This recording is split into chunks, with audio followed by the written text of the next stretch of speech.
भाई ओंकार जी साहब और सभी का नाम ले काफी लंबा हो जाएगा। मैं सबसे पहले भाई गिल साहब को धन्यवाद देना चाहूंगा, डॉक्टर विकास गिल को, कि आपने जो कार्यक्रम यहाँ रखा और उस कार्यक्रम से आज फिर किसान कौम को अपनी वो शक्ति याद दिलाने के लिए जो एक कार्यक्रम रखा, हम सब लोग जो यहाँ आए आपको अपने तहे दिल से आपका धन्यवाद अर्पित करते हैं कि जब भी हम अपने पूर्वजों को याद करते हैं तब अपने आप हमारी शक्तियां हमें याद आ जाती हैं। एक समय था कि जब रावण ने सीता माता का हरण किया तो हनुमान जी ने लंका में जाकर आग लगाई, और आज समय आ गया कि जब भारत की सरकार ने किसानों के ऊपर अत्याचार करने का काम किया तो हमारे आरएलपी सुप्रीमो सम्मानीय बेनीवाल जी ने संसद में वो आग लगाई कि पूरे किसान कौम को खड़ा करने का काम किया। और राजस्थान का एक पहला ऐसा व्यक्ति है जिसने किसान के लिए यहां तक कह दिया कि मैं संसद से भी इस्तीफा दे सकता हूं, क्योंकि मेरी कौम जीवित रहेगी तो ही हम लोग जीवित हैं। अगर किसान जीवित नहीं रहेगा तो फिर हमारा यहां बैठना किसी काम का नहीं है। ये तो समय समय की बातें हैं, कभी समय अच्छा रहता है, कभी समय बुरा होता है। आज किसान कौम जो एक आवाज के ऊपर इकट्ठा हो जाया करती थी राजस्थान में, अभी मैं एक प्रोग्राम में गया हुआ था, तब वहां पर मुझे मेरे बीजेपी के एक विधायक साथी मिल गए, बोले मुझे ये बता दो कि इस बिल के अंदर किसानों के विरोध में क्या है। तो मैंने कहा बिल दिखाओ आप। जब उनके पास जो बिल लेकर आए तो मैं बताना चाहूंगा उनमें एक भी ऐसी चीज नहीं थी जो किसानों के विरोध में। ये सिर्फ ये बिल वो बिल है जो आपको बीजेपी पार्टी दे रही है, ओरिजिनल बिल आपके पास भी नहीं है। और तब उसको ओरिजिनल कॉपी दिखाई कि ये बिल किसानों के लिए है, तब उसके समझ में आया। आज हम सबको सोचने की आवश्यकता है, समझने की आवश्यकता है कि आज हम जहां कहीं भी जाएं, चाहे हम आज आप छोटी से छोटी एक दुकान पर अगर कमीज का बटन खरीदने भी जाओगे तो उस बटन की भी कीमत होती है कि ये कितने में मिलेगा आपको। आज जो भी फैक्ट्री जिसका उत्पादन करती है वो अपने आप में उसकी कीमत निर्धारित करती है। लेकिन देखिए विडंबना इस देश के अंदर 70 साल के आजादी के बाद भी आज जब किसान अपनी फसल को लेकर मंडी में जाता है तो ये पूछता है कि आज हमारी फसल किस भाव बिकेगी। इससे बड़ा दुर्भाग्य किसान के लिए हो नहीं सकता। और आज मैं आप लोगों के बीच में कहना चाहूंगा, शेखावाटी के जो ये वीर झुंझुनू शेखावाटी इतने वीर भूमि है। आपने देखा होगा कि जब हमारे जो सैनिक जो पहले देश सेवा में गए वो अपनी पूरी जिंदगी 1400 रुपए में पूरे महीने में अपनी तनख्वाह 1400 रुपए 2800 रुपए तक वो पेंसिल लेकर वापस आ गए। लेकिन आज जब उनकी पेंसिल मिल रही है तो 30,000 35,000 रुपए मिल रही है। वो क्यों मिल रही है? क्योंकि वेतन आयोग जब भी लगता है तो उसका फायदा सभी को मिलता है, लेकिन इस देश के अंदर किसान को कभी फायदा नहीं मिला। और इन सब के लिए हम सबको सोचने की आवश्यकता है। पार्टियां आती रहती है, जाती रहती है, लेकिन किसान के लिए कौन मैदान में खड़ा है? आज आप लोग देखिए कि राजस्थान में पहली आरएलपी पार्टी है जिसने 12 दिसंबर को जाकर शाहजहांपुर बॉर्डर पर पहली बार देश के इतिहास में है कि NH8 को अगर किसी ने जाम किया वो तो सम्मानीय बेनीवाल जी थे जिन्होंने NH8 को जाम किया। और ये इतिहास में आज तक देख लेकिन आज तक हर आंदोलन हुए, कितने भी आंदोलन हुए, लेकिन NH8 कभी जाम नहीं हुआ। लेकिन उस दिन के बाद में आज तक NH8 खुला नहीं। और वो किसके लिए? वो किसानों के लिए। इसलिए मैं कहना चाहूंगा किसान भाइयों, हम सबको एकता होने की आवश्यकता है। हम जब गिल साहब की इस पुण्य तिथि के ऊपर आए हैं तो ये विश्वास लेकर जाएं कि हम जितने हमसे हो सकता है वो उतनी इस किसानों के समर्थन के लिए ज्यादा से ज्यादा बातें करें और उन सबको एकत्रित करके और इसे बड़े आंदोलन के लिए तैयारी करें। मैं कहना चाहूंगा साथियों, हमारे यहाँ बच्चे भी बैठे हैं कि एक गांव के अंदर एक बार आग लग गई और जब आग लगी तो पूरे गांव के अंदर अफरा तफरी फैल गई। चारों तरफ एक चिड़िया बैठी हुई थी। वो चिड़िया जैसे ही उस तालाब के अंदर जाए और अपनी चोंच भरकर गांव के ऊपर डाले। तब एक दूसरा एक व्यक्ति था, बोलो तेरी तू पानी जो लेकर आ रही है चोंच में, क्या इससे ये गांव की आग बुझ जाएगी? जब चिड़िया ने कहा मुझे ये नहीं पता कि इस गांव की आग को बुझाने के लिए मैं जो पानी लेकर आ रही हूं वो पर्याप्त है या नहीं है, लेकिन मेरा कर्तव्य था कि मैं इस गांव के अंदर, जब भी मैं इस गांव में रही, मुझे दाना पानी मिला, तो मेरा भी कर्तव्य है जब गांव उजड़ रहा हो तो जब भी इतिहास लिखा जाएगा तो ये कोई नहीं कहेगा कि गांव जल रहा था और चिड़िया उड़कर चली गई। आज आवश्यकता है किसान भाइयों आपको सोचने की, आज आवश्यकता है आपको ये जागने की।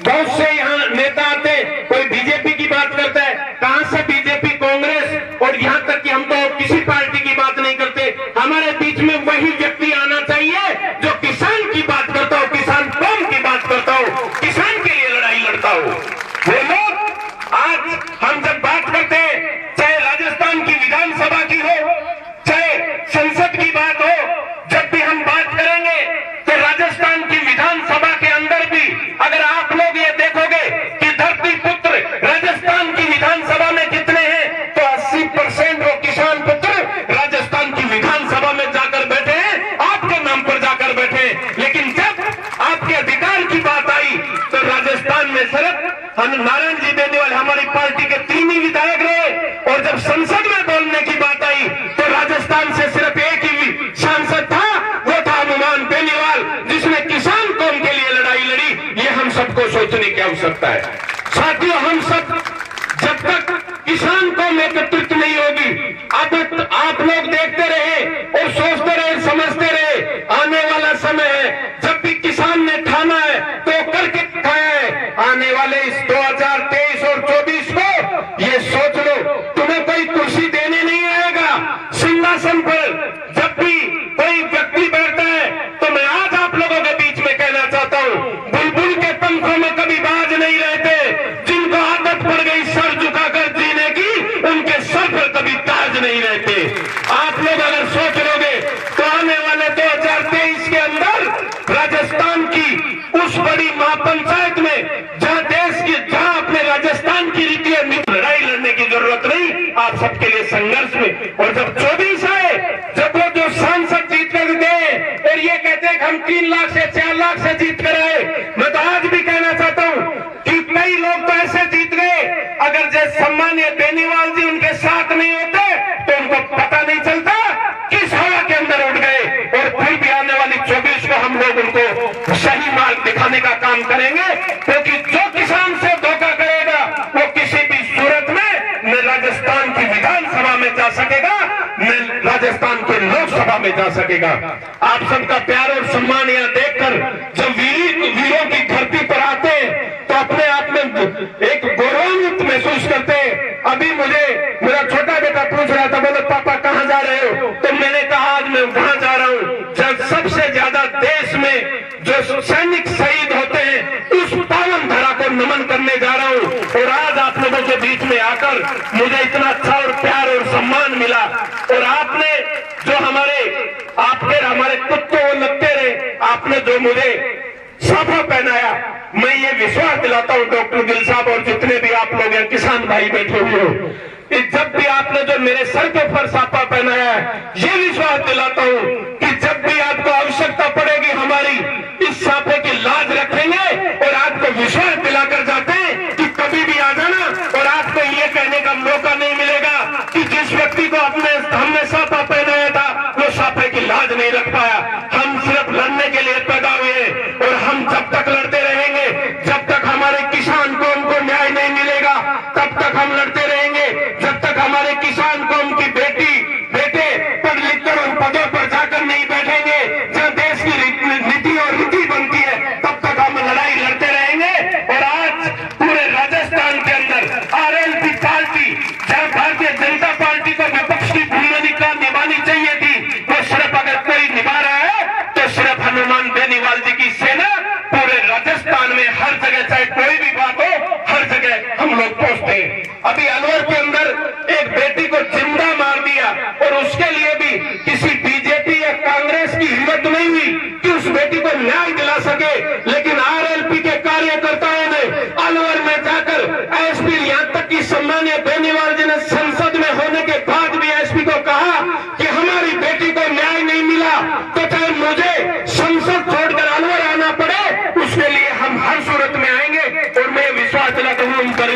पकड़कर और जेल में डाला गया। ये हम लोग आप लोगों के पीछे इसलिए लड़ाई लड़ते ताकि हम आपके परिवार के सदस्य हैं और आपको साथ लेकर आगे बढ़ने का काम कर रहे हैं। साथियों, आप सबका प्यार और सम्मान।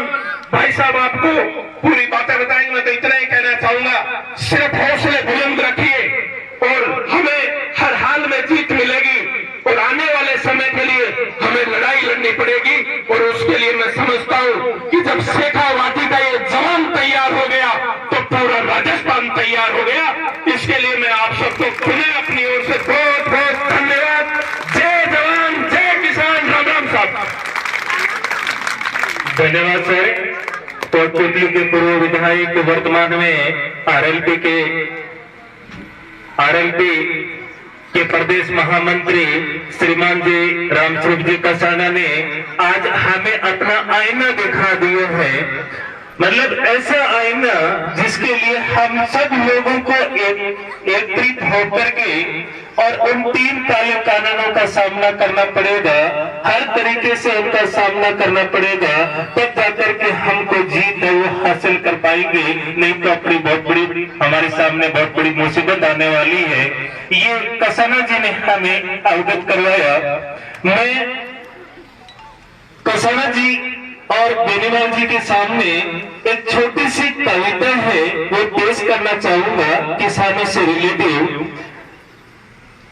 आज वही खड़ा है देखो उसकी बदहाली, आज वही खड़ा है देखो उसकी बदहाली, बहुत बुरी हालत है देखो धरती के भगवान की, टूटी माला जैसे बिखरी किस्मत आज किसान की, टूटी माला जैसे बिखरी किस्मत आज किसान की। ऐसी आंधी चली कि घर का तिनका तिनका बिखर गया, ऐसी आंधी चली कि घर का तिनका तिनका बिखर गया, आखिर धरती माँ से उसका प्यारा बेटा बिछड़ गया, आखिर धरती माँ से उसका प्यारा बेटा बिछड़ गया। अखबारों की रद्दी बनकर बिकी कथा उसके बलिदान की, टूटी कथा टूटी माला जैसे बिखरी किस्मत आज किसान की। इतना सुध चुकाया उसने अपनी